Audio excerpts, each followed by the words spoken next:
It's Andrea, right? Yeah. In this episode, Jesse meets another woman under the worst of circumstances. He looks out for like the weakest prey and finds Andrea. He's making money hand over fist working for the super lab, but in a weird way, that's become kind of a grind for him. But I can't work a scale now? And he wants that old excitement he got back when he was working the RV and selling meth with Walt. You ever try that blue stuff that's going around? Thank goodness we realize that Jesse hasn't lost every last shred of his human sympathy and compassion. Jesse, this is Brock. He starts falling for her, or maybe feeling a void of missing Jane. Things are starting to look up a little for Jesse. He's getting a little less dark and a little more light. They gave Tomas a gun. Gave him a choice. When, unfortunately, he realizes at the end of this thing, a big twisteroo. Just rode up on his bike and shot him. This is going to pay dividends dramatically, perhaps for the next couple episodes. My guy is a top guy. Who is he? What's his name? What are his qualifications? I don't think Skylar wants Walt back in at this time. I think she's treading very lightly on that ground, but I think that she wants to be involved because even though she's angry with Walt, she still has this instinctive protectiveness about him, and so she doesn't want this thing to go south. She doesn't want him to end up, getting caught. She doesn't want anything bad to happen to anybody around her. So it's her way of trying to ensure that nothing bad happens. Do you really want to know?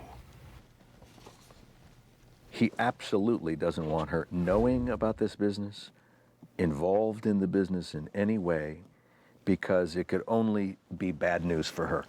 I need some assurances that we're going to go about this in a manner that is extremely safe and cautious.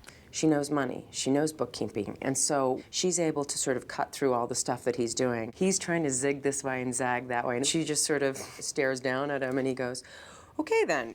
Laser tag. The sort of charm that he thinks always works doesn't work with her, which frustrates him intensely. You don't need to be involved, okay? Because I've been doing this for a lot of years, successfully, believe it or not, without your help. Saul's always getting himself into trouble with his mouth. She's a very strong person. She's not easy to push around. And I think it's Walt's worst nightmare to see Skylar and Saul in a room together.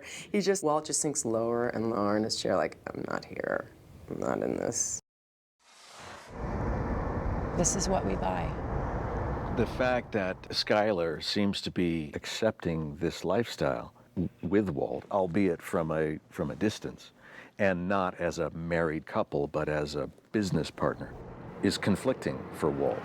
He desperately wants and loves her, and he wants her back. And this is the avenue that we have in common now, and our children, but this is it. What about me? What about you?